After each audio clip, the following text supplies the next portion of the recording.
friends, we are back to continue the one and only Bob, and I'm so excited because we left on not an actual cliffhanger, but I guess a Miss Puglisi made cliffhanger, because we left at a portion of the story, definitely the climax of the story, where Bob, most of you agree that Bob was lifted up by a tornado and separated from Julia, his friends, and ended up in the giraffe sanctuary. So I'm very nervous to see if he's okay and to see what happens. You know, is he going to get back to Julia? Is he going to go back to living a life in the wild? What is he going to choose? What is he going to do? So let's get right back into it. If you're following along with me, we're on page 143. And we're about almost halfway through the book. This is what we've read, and this is what we have left to read. So I would say we're about halfway. So it's called Landing. It's over. I land, oomph, hard on my rear, and slide to a stop directly underneath Stretch, the oldest giraffe in the place. The roar, and by now I realize we're talking a real live tornado, vanishes as quickly as it came, leaving in a vacuum. A silence that hurts even more than the noise. So now Bob has confirmed that it was in fact a tornado that picked him up, and he landed under one of the oldest giraffes here in the sanctuary, who goes by the name of Stretch. And the tornado has left. It has vanished. And that's the scary thing about tornadoes. They come quicker than they leave. They leave quick, they come quick. And it's like there's no trace of them. Bad dog. And this is why I'm a bad dog. Not bad dog like I chewed your favorite slippers. Bad dog like I'm not a good representative of my species. Of any species. I don't think Ivan, Ruby, Julia, are they all right? I've got to find them. So he's saying, like, I don't think that, like, initially after he was lifted up and landed, he's not thinking, like, where's Ivan, where's Ruby, where's Julia, are they all right? I have to go see if they're okay. That's what a hero dog would do. One of those guys on the Man's Best Friend show. Hero dogs dash into flames and dig into rubble. Hero dogs are fearless. Nope, not my style. What do? Bob, untamed, undaunted. I howl like a newborn puppy. Honest, I'm not her. Banged up a little, sure, but nothing major. And I don't howl for long, but it's what I do. Like I said, I ain't a saint. But at least I'm honest about my failings. So he landed, instead of thinking about his friends, he just howled into the wind. Stretch. Slowly, with some difficulty, Stretch peers down between his two front legs. His body partially shelters me from the rain. A piece of canvas has draped itself around his neck like an ugly scarf. I swallow my howls. We look at each other, too stunned to form actual words. Finally, Stretch clears his throat. Hello, he says in a strangely calm voice. What kind of animal might you be, if you don't mind my asking? Dog. Didn't think you guys flew. We don't, as a rule. I pick myself up, move out from under Stretch, and take in my surroundings. The pelting rain has slowed some, and the wind has dulled. What was that? Stretch asked, trying and failing to yank the canvas off his impressive neck. Tornado, I think. I've seen tornadoes on the Weather Channel. They look like water swirling down a drain. If the water were black and full of trucks and trees. They looked like death. I gaze up at him. I have to crane my neck. You okay? Yep, said Stretch. But from what I can see, a lot of folks aren't. Oh no. Aardvarks. Across the way I hear something, a small squeak. Who lives over there? I ask Stretch. The aardvark family, he replies. Lovely neighbors. So aardvarks are kind of They remind me a lot of anteaters. They're like in a similar realm of those type of animals. If you want to look them up, they're very interesting to look at. Carefully, I venture across Stretch's domain. The sky is dark as dusk. I hear a flutter of wings overhead. It's Mitch, the mockingbird. He's missing some feathers. Bob, he calls, settling on a fence.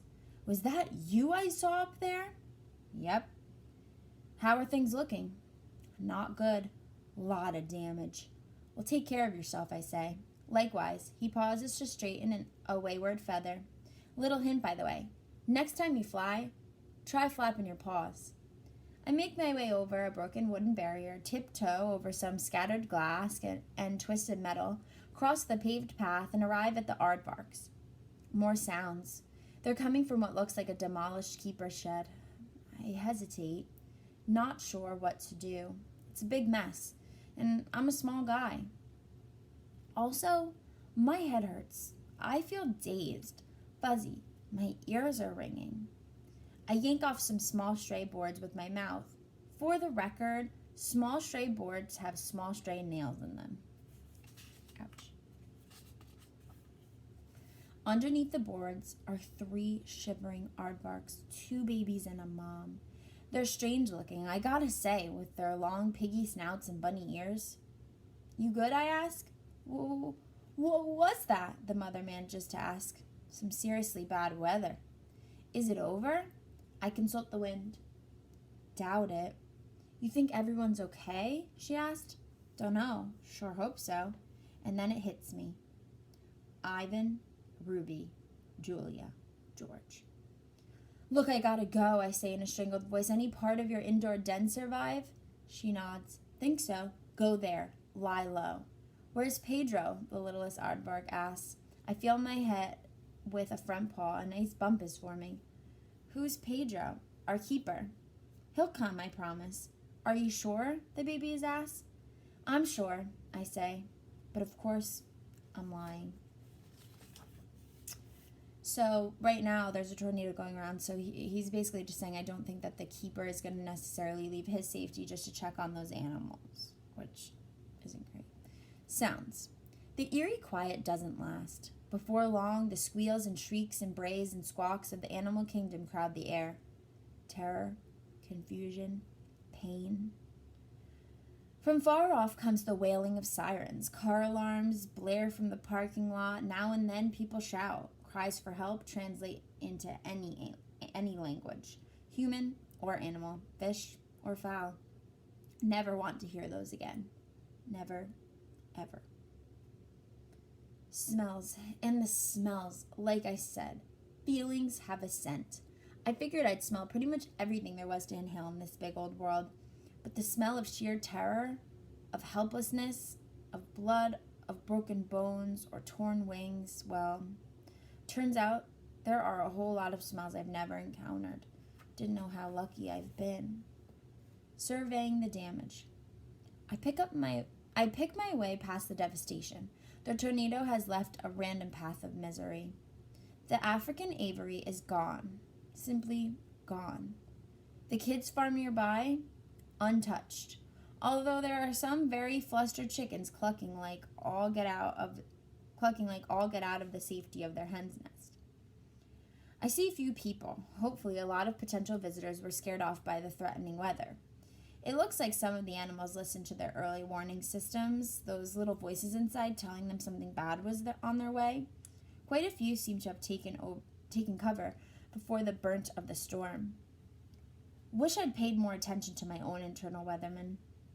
I passed the penguin viewing window, the one that allows visitors to watch their graceful swimming. Several penguins are underwater, swooping and swiveling. Joe, Jim, I call, and they both swim over. Bert okay? I asked. Baby Bert popped his little head out of the water. Hey, Bob, did you know we were having a storm? Yeah, I noticed. All good here, Bob, Joe says. You? Yep, took a little flight, though. Daddy, says Bert. Can I fly? In the air? Nope, says Joe. You fly underwater. You're a penguin. Bob flew, and he's a dog. Bob is a very special dog, says Joe, and he gives me a look, a grown-up, just between us look that says, we're all right, but what about the others? So we're going to pause there. That's on page 156. If you're following along, I'm going to bookmark my page. So basically what's happening is the aftermath of a tornado. Luckily, because we live in New Jersey, there's not very much tornadoes that happen around our neighborhoods. Sometimes there may be a rare one, but most of the time we typically deal with really bad storms or hurricanes.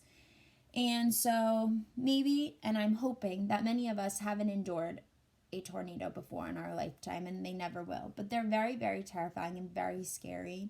And most of the time in states where tornadoes are prevalent and happen often, they have to go into shelters or places to make sure that they're safe and that they survive. And most of the time when these tornadoes happen, they destroy random things. They don't have a straight path. They go one way, cut the other way. And sometimes one single house can survive without any damage, and the house next door is completely demolished. So that situation is very similar to what happened in the zoo/sanctuary. So now Bob is finally starting to realize, like, I have to check in with my friends and my family and figure out what's going on.